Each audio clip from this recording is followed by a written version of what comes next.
iniciar a coletiva de imprensa referente às novas ações de combate ao coronavírus no estado do Maranhão. Presente aqui o governador do estado do Maranhão, o senhor Flávio Dino. Governador, por favor, suas palavras. Senhoras e senhores, é um imenso prazer falar novamente com todos os maranhenses, toda a população do Maranhão. Vivemos um momento difícil no mundo, no Brasil e no nosso estado. Por isso, as minhas primeiras palavras são para enfatizar a importância da união, da solidariedade entre nós todos. Há momentos em que as diferenças devem ser deixadas de lado em nome de bens maiores. Assim, conta a história das nações quando se refere, por exemplo, a situações de guerra. Nós precisamos entender que estamos sim enfrentando um inimigo que não vem com fardas e armas ofensivas, mas é um inimigo que sacrifica vidas, sacrifica a economia, destrói sonhos e projetos das famílias que perdem entes queridos. Nós precisamos muito de solidariedade, porque esse é o valor fundamental. E eu preciso muito disso. Eu tenho estado integralmente mobilizado com a minha equipe em torno dessa batalha. Porém, não é possível vencê-la sozinho. Nenhum país do mundo tem estrutura suficiente para prover serviços públicos de saúde a toda a sua população ao mesmo tempo. O objetivo dessa entrevista é anunciar novas medidas, mas, sobretudo,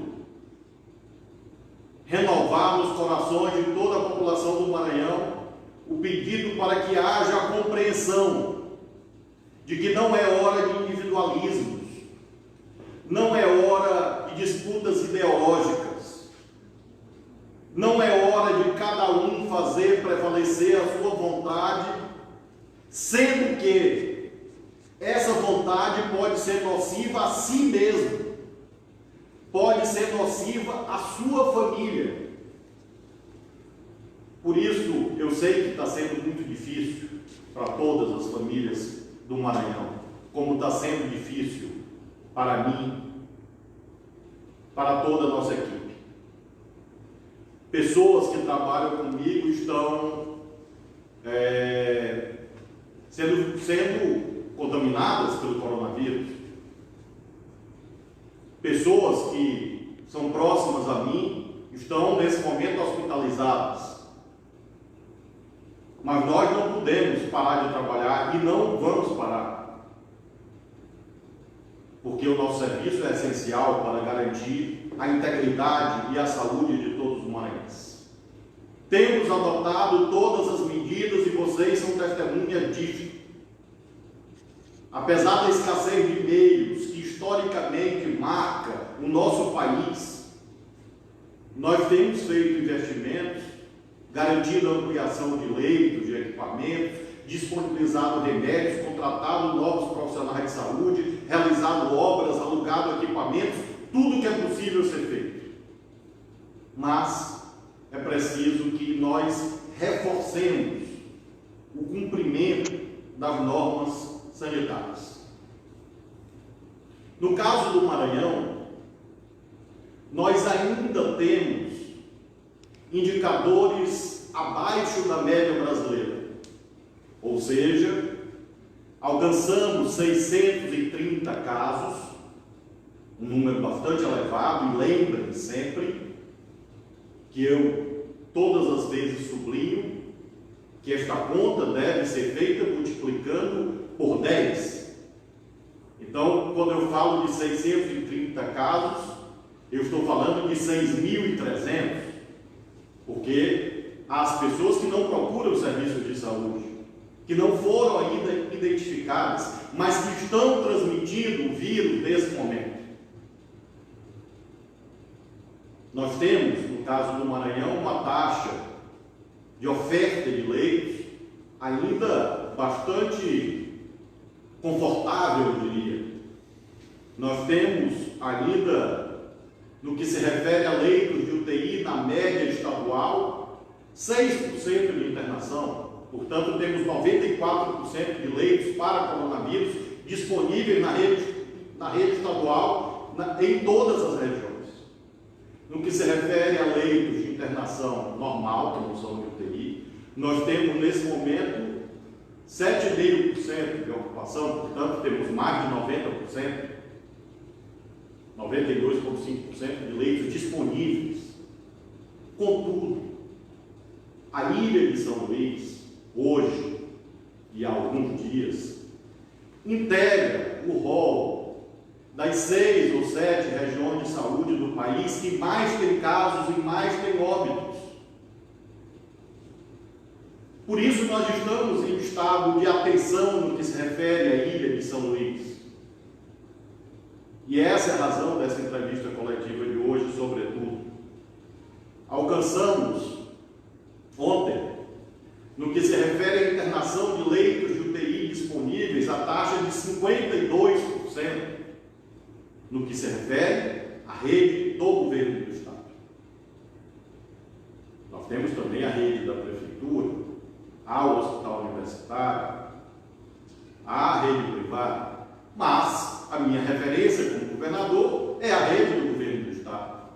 52% dos leitos de UTI ocupados, 62% dos nossos leitos de internação normal também ocupados.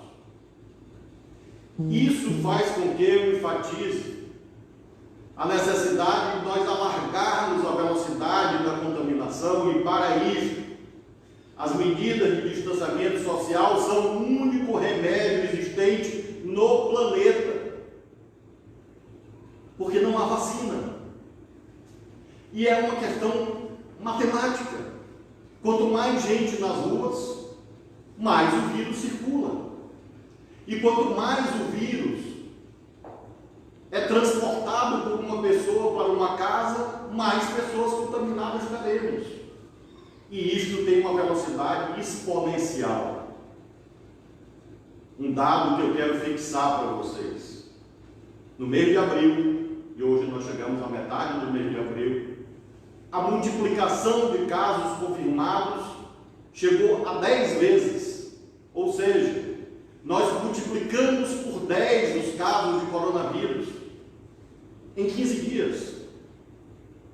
E por isso mesmo eu venho convocar todos os maranhenses, mas muito especialmente os maranhenses da ilha de São Luís, para uma grande união, para um mutirão, para que nós possamos fortalecer as medidas preventivas e, com isso, inverter essa curva de crescimento e garantir que as pessoas sejam atendidas na rede hospitalar. Nós estamos vendo não apenas outros países, porque às vezes outros países parecem uma realidade distante. Nós estamos vendo estados vizinhos ao Maranhão, estados próximos ao nosso, que estão vivendo situações de saturação da rede hospitalar em que 100% dos leitos já estão ocupados. E não é isso que nós queremos. Nós não podemos permitir isto.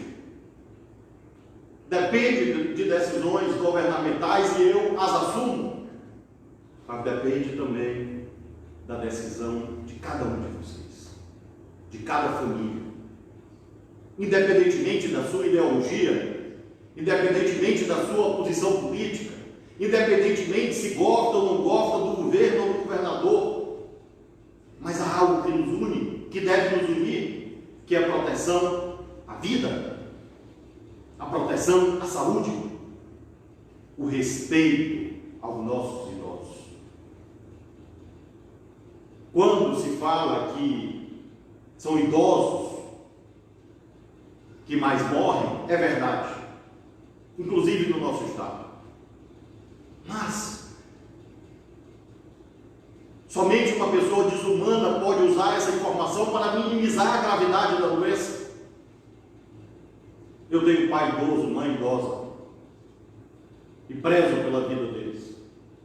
E tenho certeza que esse é o sentimento sentimento de todas as pessoas que estão nos acompanhando nesse momento, que tem pais, mães, tios, tias, vizinhos, avós, e não querem que essa vida finde em razão de um pequeno obstáculo, que ao mesmo tempo é um grande obstáculo, que é o coronavírus e as síndromes respiratórias agudas graves. Quais são as novidades em termos de medidas? Em primeiro lugar, como enfatizei, nós temos 94% dos casos na ilha de São Luís e por isso mesmo, ontem pactuei com a Prefeitura de São Luís uma nova estratégia de atendimento. O sistema de saúde é único, SUS, Sistema Único de Saúde. O Ministério da Saúde corretamente repassou recursos diretamente a todos os municípios do Maranhão e do Brasil. Decisão correta do Ministro da Saúde.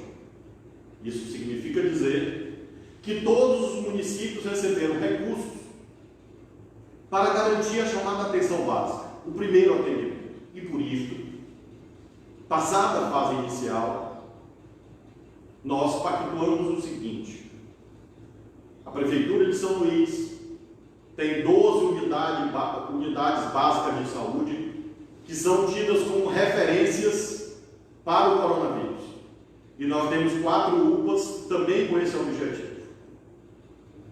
Nós disponibilizamos na internet e a partir de hoje na televisão e nas rádios a relação dessas UBSs e dessas UPAs. Se você tem uma gripe simples, muito leve, se possível, não vá a uma unidade de saúde por uma razão. Se você não tiver coronavírus, se você tenha contato com o coronavírus lá na unidade de saúde, mas se você sentir sintomas um pouco mais intensos do que o habitual, febre muito intensa, dor de cabeça, tudo isso que tem sido repetido, procure uma unidade básica de saúde, não só em São Luís, nas demais cidades do Maranhão. Essa relação está disponível no caso de São Luís. Se você sentir falta de ar, dificuldade de respirar, procure uma UPA ou um hospital, porque você está precisando de ajuda. Essa estratégia foi pactuada com a Prefeitura de São Luís e progressivamente ela será estendida a todas as regiões do Maranhão, de acordo com os indicadores epidemiológicos. Leitos. Nós continuamos a ampliar leitos. E eu tenho sido questionado acerca de hospitais de campanha. Podemos fazer hospitais de campanha, que são aqueles hospitais improvisados, tendas, que são usados em guerras, de acordo com a necessidade. Neste momento eu estou priorizando obras físicas porque deixam conquistas para o Maranhão. Um hospital de campanha que você aluga, por exemplo, em São Paulo, ele vem, se instala, atende durante a pandemia, depois ele vai embora, com todos os equipamentos. Então eu tenho priorizado legados, ou seja, obras que deixem conquistas duradouras para o enfrentamento do coronavírus agora e que se prestarão também a melhorar a nossa rede de saúde quando essa tempestade passar. Nós vamos entregar na próxima semana mais 100 leitos que estarão à disposição do combate ao coronavírus. E vamos já usar uma estrutura de hospital de campanha pequena para triagem em uma das UPAs, para que com isso nós possamos ir ampliando a capacidade da nossa rede de saúde à vista da necessidade. Respiradores recebemos, finalmente, depois de uma batalha longa e dura no mercado mundial, recebemos em voo fretado ontem os primeiros 107 respiradores que importamos da China, que se incorporam aos demais respiradores que nós já temos na nossa rede estadual de saúde. Temos outras compras em andamento, compras com o Consórcio Nordeste, compras próprias do Maranhão, e esses respiradores serão distribuídos de acordo com critérios epidemiológicos, ou seja, onde a doença está mais grave. Porque se você tem uma situação de guerra, você emprega os meios disponíveis onde a situação está exigindo naquele momento. E haverá, claro, mobilidade dessa estrutura de acordo com os dados objetivos que nós publicamos de modo transparente todos os dias. As pessoas têm me perguntado sobre cloroquina. Eu já expliquei isso e enfatizo novamente. Há muitas semanas, a cloroquina está sendo usada na rede estadual de acordo com prescrição médica. Não é uma decisão do governador, porque eu não sou médico. Mas a cloroquina está disponível há muitas semanas, porque é um remédio muito conhecido e muito antigo. Ainda em fase de testes, é verdade, em outros países do mundo, porque às vezes as pessoas querem saídas fáceis e eu compreendo. Mas imaginem comigo, se a cloroquina fosse um remédio milagroso, os Estados Unidos, que é o país mais rico do mundo, ou a China, já teriam usado e resolvido o problema. Não há uma saída fácil, infelizmente, a não ser percorrer os caminhos da ciência, da pesquisa. E nós estamos percorrendo sob o comando de médicos e usando a cloroquina quando é possível e necessário. Intensificamos as operações de fiscalização. Aumentamos as operações de fiscalização porque nós percorremos etapas. O mais importante, consciência cidadã, consciência cívica, adesão voluntária, cidadania, solidariedade, uma pessoa cuidar de si e do próximo. Mas, é claro, que quando eventualmente isto não funcione, o Estado tem não só o direito, tem a obrigação de adotar medidas de sanção. Por isso nós estamos intensificando as fiscalizações, desde a semana passada, nesta semana também, iniciando a aplicação de sanções. Isso se estende aos bancos. Inicialmente, eu demandei ao Banco Central, que é um órgão do governo federal, que regulamentasse a situação dos bancos, porque eu recebi um ofício do presidente do Banco Central dizendo que bancos seriam eles que iriam resolver. E eu respeito as demais autoridades do país. Infelizmente, o Banco Central nada fez em relação às filas. Considera que não é um problema seu. E se não é seu, é um problema de saúde pública. E se é de saúde pública, é meu, é nosso. E por isso mesmo eu determinei medidas e uma equipe de fiscalização exclusiva para os bancos. Mas, além da fiscalização sobre filas, é muito importante que cada cidadão, cidadã, se distancie 2 metros. Apenas isso pode significar a preservação da sua vida. Essa providência simples. Editei um decreto sobre supermercados.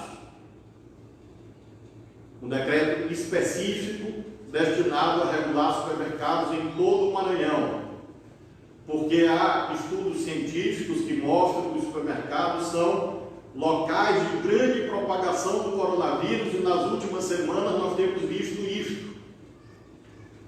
Por isso nós determinamos que, em primeiro lugar, cada estabelecimento só pode receber metade da sua capacidade habitual, não mais do que isso. Em razão dessa limitação, cada estabelecimento só pode usar metade do seu estacionamento. Então, se um supermercado tem 100 vagas, ele só pode permitir a entrada de 50 carros, para diminuir a presença de pessoas ao mesmo tempo. Também nós estamos determinando a retirada de metade dos carrinhos e das cestas de compras, com o mesmo objetivo, de garantir que menos pessoas ingressem ao mesmo tempo no supermercado. Haverá a imperatividade de higienização das mãos, dos consumidores por parte do estabelecimento, ou seja, o estabelecimento que quiser ficar aberto tem que obrigatoriamente oferecer água, sabão e álcool gel para os consumidores, e só pode, a princípio, entrar uma pessoa por família, a não ser que a pessoa precise de ajuda, de auxílio. Exatamente porque nós estamos vendo, daqui e da colar, pessoas usando o supermercado como se fosse um sucedâneo, um substituto de um shopping center. Não é. O supermercado está aberto porque ele é um serviço essencial. O mercado, o supermercado é um serviço essencial para garantir o fornecimento de alimentos, de comida. Não é passeio. Porque nesse passeio, nessa voltinha, para espairecer, a pessoa acaba pegando coronavírus e transmitindo para o idoso da sua família, transmitindo para gestantes, para as crianças, como eu tenho visto todos os dias, porque a imensa maioria das pessoas que estão pegando coronavírus não são idosos. As vítimas letais, sim, mas os doentes, não. Pessoas de todas as idades, com quadros graves, quadros difíceis, pessoas de meia idade, 40, 50 anos, entubadas num leito hospitalar. Esta é a realidade do coronavírus. Nós demos um prazo de 48 horas para que os supermercados se adaptem a estas regras. 48 horas. Temos 72 horas aos bancos, 48 horas aos supermercados. E do mesmo modo haverá fiscalização.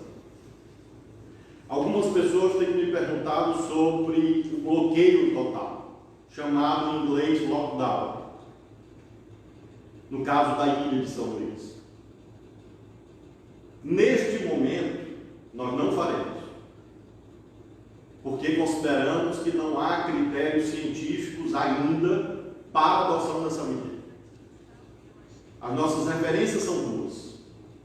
Primeiro, número de óbitos.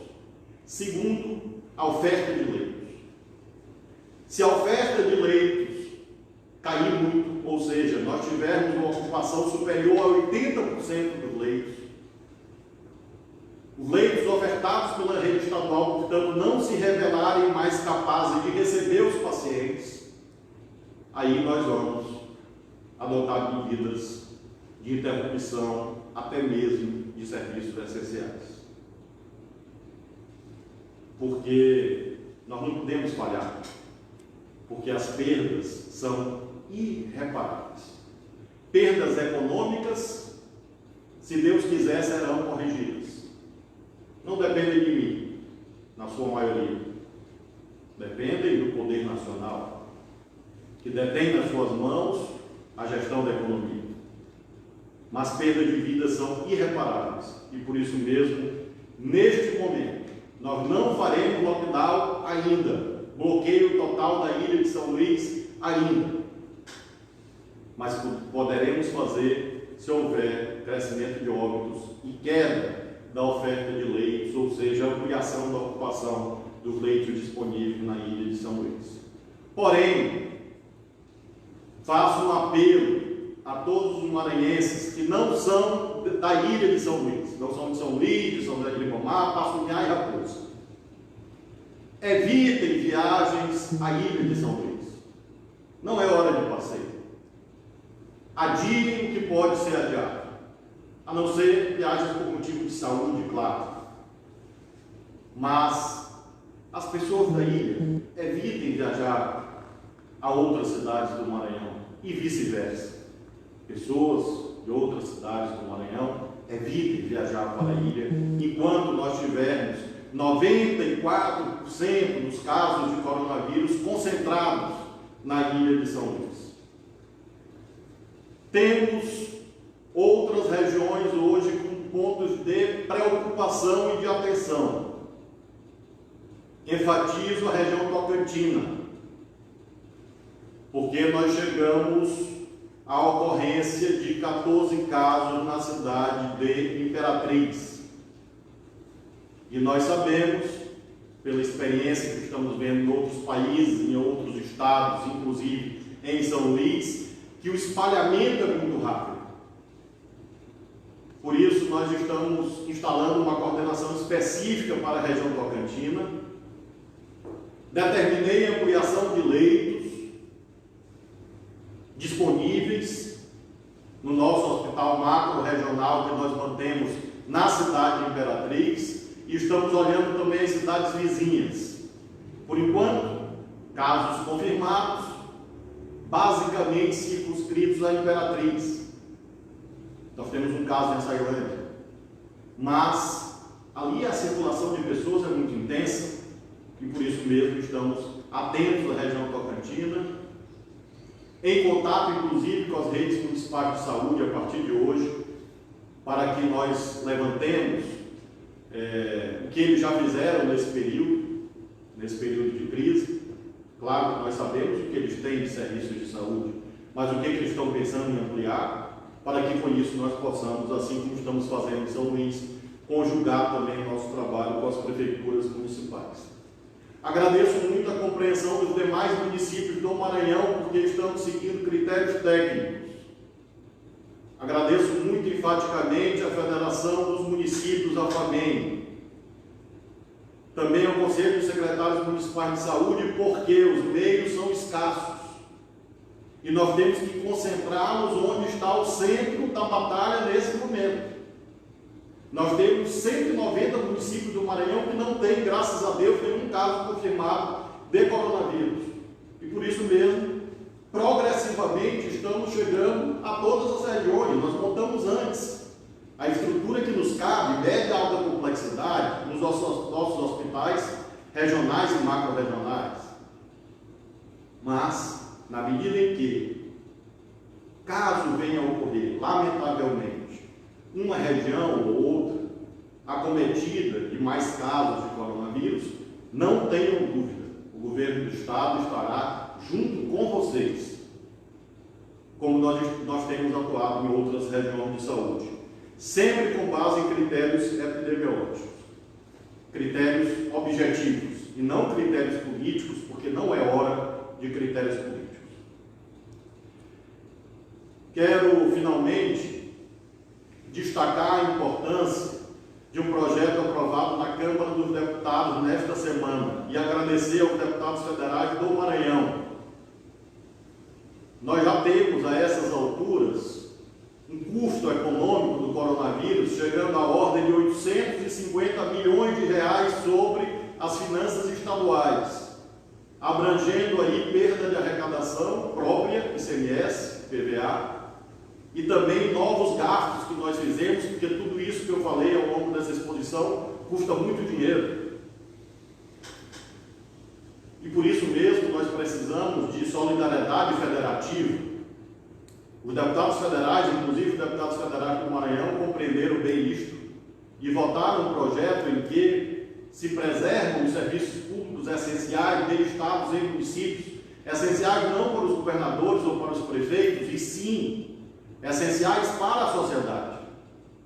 Hoje, em um grande jornal brasileiro, fiz questão de registrar, fui indagado pelo repórter se haveria como recuperar a economia após o coronavírus, gastando tanto dinheiro agora.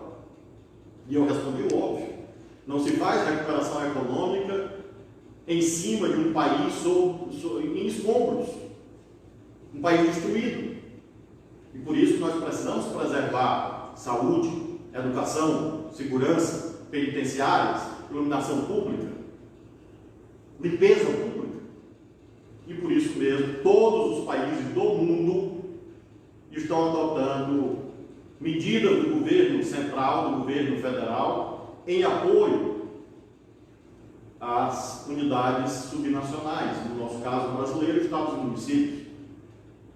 E eu quero finalizar essa entrevista enfatizando o apelo, o pedido ao Senado da República, que assim como fez a Câmara, e assim como o próprio Senado tem feito, quero sublinhar isso, aprove também essa medida emergencial para que nós possamos ter os meios, porque senão nós teremos em maio, o pior dos mundos. O auge da epidemia em muitos estados, inclusive no nosso, e uma crise financeira sem precedentes. Nós não queremos isso. A população precisa de medidas nacionais que evitem este caos. A parte do governo do Maranhão está sendo feita. E tenho muita gratidão por todos aqueles que têm nos ajudado. Empresas privadas, igrejas, entidades, cidadãos, cidadãs, famílias, políticos, outras instâncias de governo, municípios, Ministério da Saúde. Sou grato a todos, mas nós precisamos fazer mais. E é essa palavra que eu queria deixar para vocês, ao tempo que me coloco à disposição dos jornalistas que nos acompanharam nesse período. Governador, bom dia. Vamos dar início às perguntas dos jornalistas maranhenses que já enviaram aqui seus questionamentos. A primeira pergunta é da repórter Janaína Bordalo, da TV Mirante.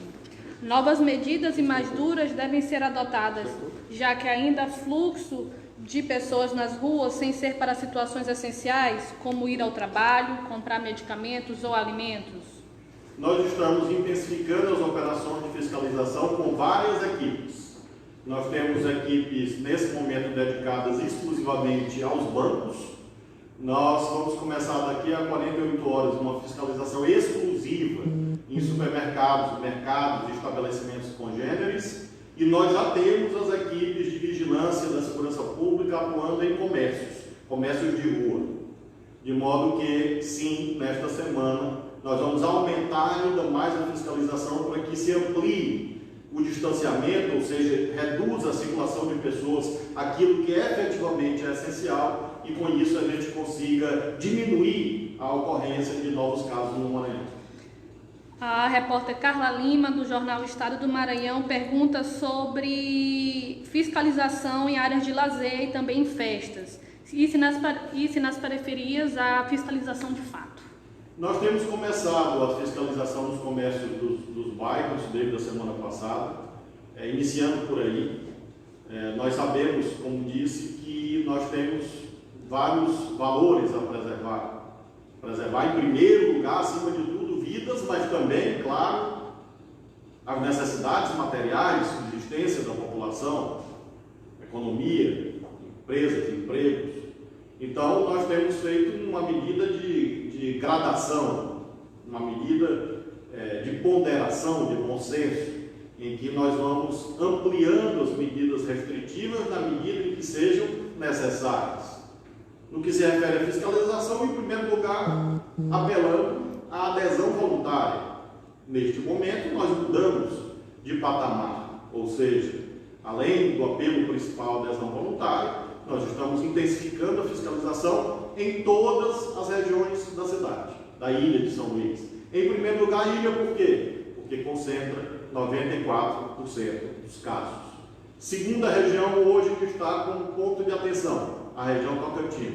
E assim nós vamos graduando a atuação das equipes de fiscalização de acordo com a ocorrência dos casos de coronavírus no nosso estado. A terceira pergunta, ela vem do repórter Saulo do Ailib, da TV Guará. Com mais de 50% de ocupação nos leitos de UTI da capital maranhense, o governo do estado já sente a pressão sobre o sistema de saúde em São Luís, onde registra o maior número de casos da Covid-19? Do sábado para cá, até o dia de ontem, nós sentimos uma forte pressão de demanda sobre as portas de entrada do sistema. No nosso caso, no caso da rede estadual, sobre as UPAs.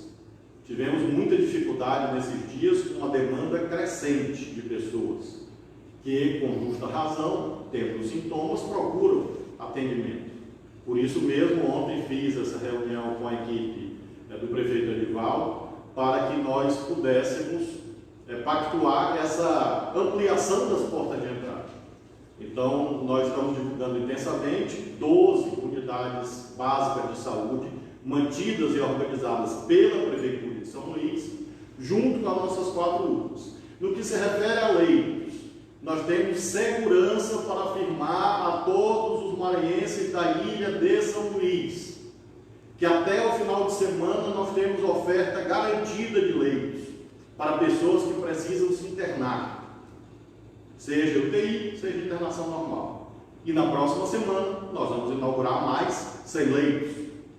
E com isso nós percorreremos mais algumas semanas com esses 100 leitos adicionais e temos outra obra, essa de mais médio prazo, para o mês de maio, em que também haverá mais 52 leitos, de modo que nós estamos fazendo esta ampliação para garantir que, no que se refere à internação, que é a parte que cabe ao governo do Estado, nós tenhamos essa garantia. Por isso quero sublinhar, não há risco de falta de leitos na rede hospitalar estadual de São Luís até o final de semana. Na próxima semana teremos a inauguração de novos leitos e, por isso, vamos readquirir a capacidade de oferta, além, claro, da oferta do Hospital da Mulher, mantido pela Prefeitura de São Luís, e o Hospital Universitário, que deve estar disponível também para internações.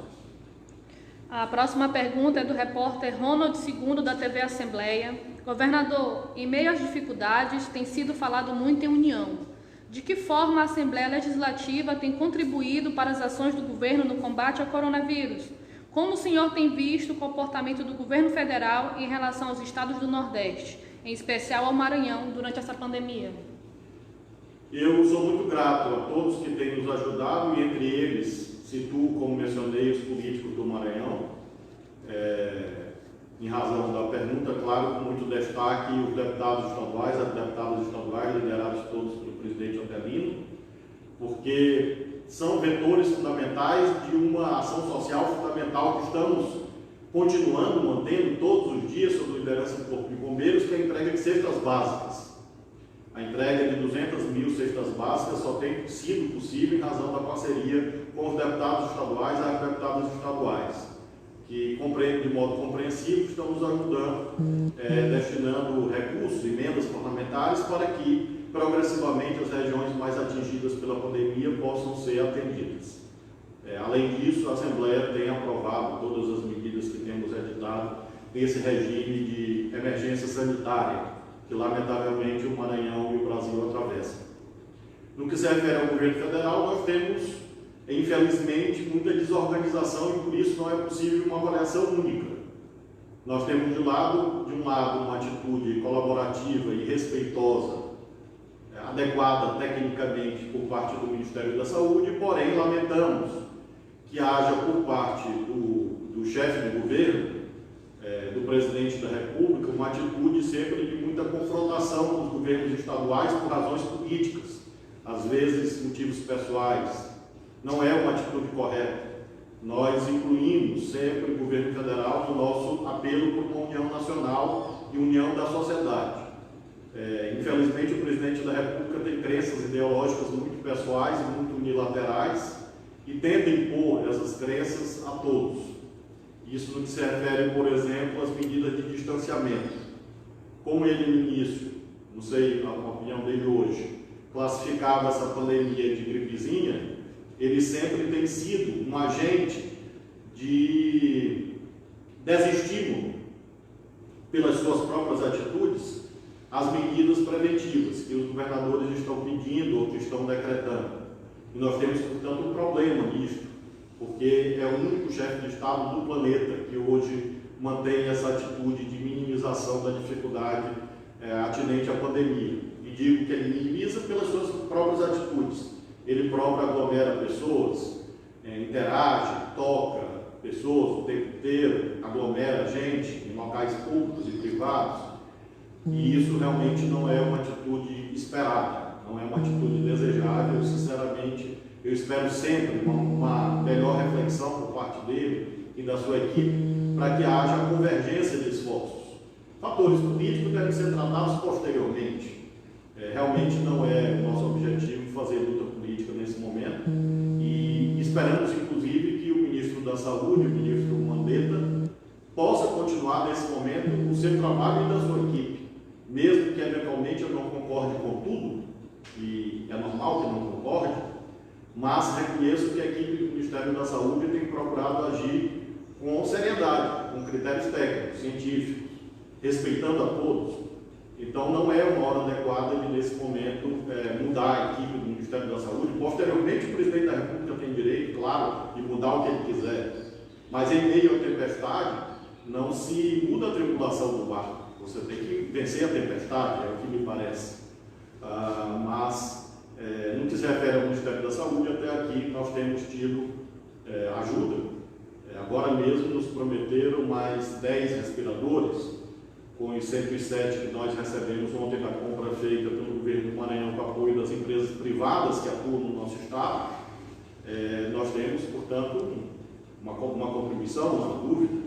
Então nós respeitamos muito o trabalho da atual equipe do Ministério da Saúde. A pergunta seguinte é do repórter Adriano Soares, do Imirante. De acordo com o último boletim emitido pela SES, o número de pessoas recuperadas da Covid-19 no Maranhão já chega a 76. Esse número é um dado proporcional ou vocês ainda acham pouco? Nós estamos, em relação a todos os parâmetros, seguindo comparativos nacionais.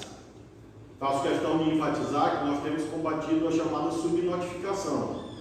Nós somos proporcionalmente um dos estados brasileiros que mais fez testes na sua população. Nós estamos acima da média brasileira. O Maranhão fez mais testes em média do que o próprio governo federal, do que a média nacional. E por isso mesmo nós observamos que crescem os casos, porque de fato o vírus infelizmente está se espalhando, e também porque diminui a subnotificação. Então, nós temos mantido em relação à observação de todos esses parâmetros,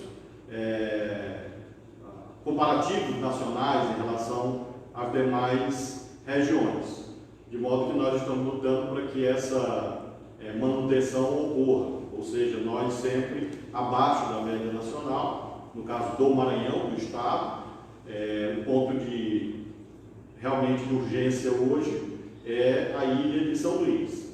No que se refere a casos de recuperação, a pessoas que voltaram à plenitude da sua saúde, nós temos certeza que essa é uma taxa ascendente, ou seja, cada vez mais nós teremos pessoas curadas, graças a Deus, porque está havendo efetividade dos recursos médicos, hospitalares para essas pessoas. Então esse é um número crescente. Boletim a boletim ele vai crescer sem dúvida nenhuma, e nós estamos lutando hoje para conter a taxa de óbitos e com isso garantir que ao final disso nós tenhamos mantido o que temos até agora. Nossa taxa de letalidade está abaixo da média brasileira. Claro que nós lamentamos muito cada uma das 34 vidas perdidas, lamentamos imensamente, com muita dor, porque realmente nós lutamos muito para que todos possam preservar suas vidas. Mas nós temos uma taxa de letalidade hoje abaixo da média brasileira e, portanto, progressivamente vamos ter taxas mais altas de cura, de recuperação. Esse é o nosso empenho. A próxima pergunta é do repórter Afonso Diniz, do G1 Maranhão. Se o governo trabalha com a possibilidade de colapso no sistema de saúde público e privado, e qual o estudo sobre isso e como o governo trabalha esse cenário? É claro que é um cenário que integra o nosso planejamento. Faço questão de frisar que, em primeiro momento, especialmente na ilha de São Luís, no que se refere ao conjunto do Estado, neste momento, nós temos indicadores sob controle. É claro que esse monitoramento é feito 2, 3 vezes por dia, junto aos casos que são efetivamente detectados e em contato também com as redes municipais. No que se refere à ilha de São Luís, sim, na medida que nós passamos de 50% de ocupação de leitos, nós colocamos no nosso planejamento o lockdown, ou seja, o bloqueio total, exatamente para, de modo contundente, conter a curva e com isso evitar o colapso. Nós estamos vendo alguns estados já com colapso instalado. Como é que o colapso da rede hospitalar se instala, pessoal? É quando o número de pessoas que quer entrar ou que precisa entrar, ser internado, é menor do que o número de leitos disponíveis. Nós não temos isso em São Luís ainda, ou seja, nós temos leitos suficientes para as pessoas que precisam ser internadas, como disse, com a oferta garantida até o final de semana, e na próxima semana teremos novos leitos. O sentido dessa entrevista é garantir que esse quadro continue. Integra, claro, o nosso planejamento, a hipótese de a curva continuar ascendente e nós irmos para uma deficiência de oferta crônica, como outros estados brasileiros já estão sofrendo. Por isso mesmo é que eu determinei novas obras permanentemente, para que a gente possa ampliar. Eu não vou parar de ampliar leitos enquanto a pandemia não for embora. Enquanto a pandemia estiver no estado, eu estarei ampliando a oferta de leitos da rede estadual, com os recursos que Deus vai prover para o nosso governo e as medidas nacionais que eu espero que os deputados federais e senadores aprovem o mais rapidamente possível. Mas nós vamos continuar o processo de ampliação de leitos. Como disse, na próxima semana já teremos mais 100 leitos, para que com isso nós possamos garantir que aqueles que precisam de internação tenham acesso aos meios médicos necessários. Governador, o repórter Joanderson Birino, da TV Cidade, questiona. Nesta semana, alguns prefeitos decidiram optar pela volta do comércio no estado. Como o governador analisa essa situação e saber se isso pode piorar o contágio do vírus, mesmo sabendo do decreto que foi prorrogado pelo governador do estado na semana passada? Nós respeitamos a autonomia municipal, achamos que no Brasil existe o chamado federalismo cooperativo, ou seja, prefeitos, governadores e o presidente da República não têm entre si hierarquia, e sim divisão de atribuições. Cada um tem a sua esfera de competência que é própria. Se o prefeito municipal considera que não há casos na sua cidade e que a sua rede de saúde consegue atender um caso, 2 casos ou 3 que eventualmente apareçam na sua cidade, a princípio nós respeitamos essa autonomia municipal, a não ser que essa decisão se configure como equivocada, ou seja, se houver crescimento de casos, aí sim, como eu já enfatizei, as medidas hoje vigentes na região da ilha de São Luís podem ser a qualquer momento estendidas pelo governo do estado a outras regiões do Maranhão e até eventualmente a todo o território estadual, o que esperamos que não aconteça. De modo que a princípio vale a autonomia municipal, o bom senso, a responsabilidade do prefeito de cada cidade, como disse, confio nessa capacidade de julgamento dos prefeitos e da sociedade local, dos comerciantes, do empresariado, enfim, do Ministério Público, as autoridades de cada cidade. Se houver um crescimento de casos numa cidade ou noutra, aí o governo do estado vai intervir e estabelecer as medidas restritivas que forem necessárias. O repórter Alex Barbosa, da TV Mirante, questiona. Pede que o governador comente a grande procura dos profissionais de saúde para testes de Covid, se surpreendeu a grande busca no centro de testagem e, em complemento, pergunta se o governo avalia que houve uma estratégia inicial errada, já que teve aglomeração em fila. Nós seguimos a diretriz do Ministério da Saúde, segundo a qual os testes que eles enviaram deveriam ser aplicados nos profissionais de saúde. É claro que, em primeiro lugar, e também os profissionais de segurança pública, por serem serviços essenciais. Nós, inicialmente, priorizamos as cidades, ou a cidade, a ilha de São Luís, onde há 94% dos casos. Exatamente por essa alta incidência, houve uma alta procura, e por isso mesmo nós adotamos 2 medidas ontem. Primeiro, nós mudamos a forma de atendimento mediante marcação de horário, exatamente para evitar o fator aglomeração. E compreendemos que os profissionais de saúde estão com razão inquietos na medida em que nós temos a essas alturas dezenas de profissionais de saúde já infectados e nós temos inclusive vítimas na comunidade dos profissionais de saúde, a quem eu quero mais uma vez homenagear. Nós decidimos, portanto, pelo agendamento para evitar exatamente esse fator aglomeração e decidimos também a compra de mais 10.000 testes que serão não só para os profissionais de saúde da ilha, mas também entregues aos municípios de acordo com as necessidades objetivas, ou seja, os indicadores de doença em cada cidade, para que todos os profissionais de saúde do nosso território, progressivamente, ou seja, em etapas, sejam testados pela rede estadual ou pelas redes municipais de saúde. A repórter Carla Lima pergunta se a flexibilização do comércio em São Luís não pode ter contribuído para o aumento de casos na capital. Nós nunca fizemos flexibilização do comércio em São Luís. Pelo contrário, nós mantivemos o chamado DSA, o distanciamento social ampliado. Ou seja, nós apenas dividimos em duas classes: serviços essenciais e serviços não essenciais.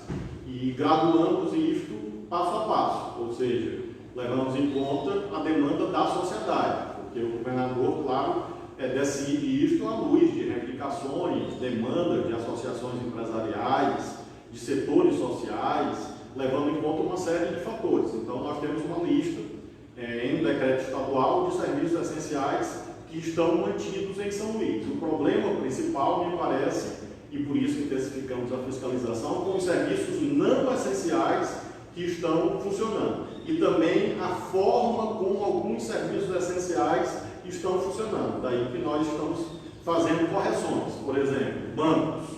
Tem um decreto sobre bancos.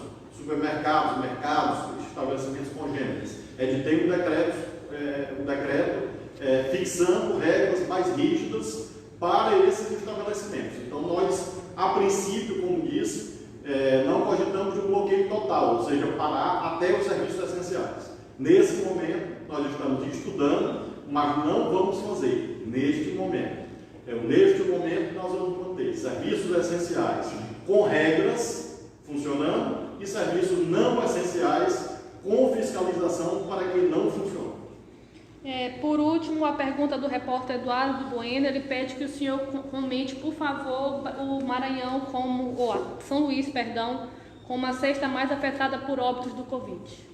Por isso mesmo, nós estamos adotando novas medidas no que se refere tanto à ampliação da rede hospitalar, como mencionei, ampliação de novos leitos, contratação de novos profissionais, nova participação com a Prefeitura de São Luís, e ao mesmo tempo enfatizando as medidas de prevenção, as medidas protetivas.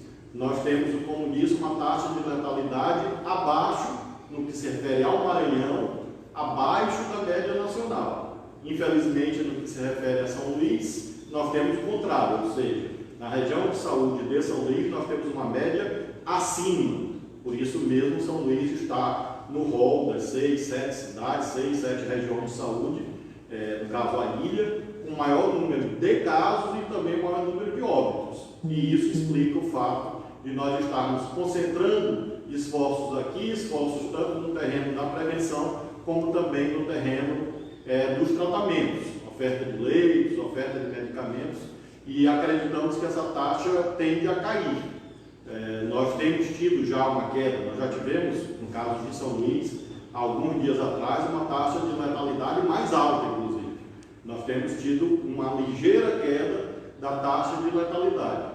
E até o final da semana, no início da próxima semana, o nosso empenho é que essa taxa de letalidade continue a cair e, com isso, a gente evite a perda de vidas humanas em São Luís e, claro, em todo o estado do Maranhão. Muito obrigado a todos vocês, muito obrigado aos profissionais da imprensa. Bom dia.